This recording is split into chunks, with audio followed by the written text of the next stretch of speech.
Hello guys, welcome to Nikesh printer. आज हम इस वीडियो में सीखने वाले हैं how to import image as a plane in printer.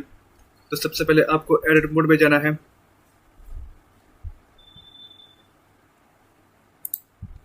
Preface में जाना है, उसके बाद एड ऑन में जाना है। यहाँ पे टाइप करना है image import as a plane, इस पर टिक कर देना है।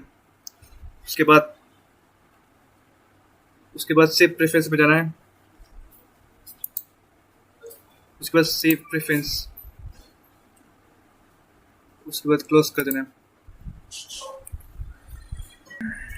उसके बाद आपको शिफ्ट ए जाना है, image reference background image as a plane, इस पर क्लिक करना है। डाउनलोड पर download JPG import as a plane, इस पर क्लिक करना है। उसके बाद आर दबाना है, एक्स दबाना है, 90 डिग्री कर देना है। ये देखिए हो गया ऐसा प्लेन इमेज 90 डिग्री में। अगर आपको ये वीडियो पसंद आए तो लाइक करें, शेयर करें, कमेंट करें और सब्सक्राइब करें।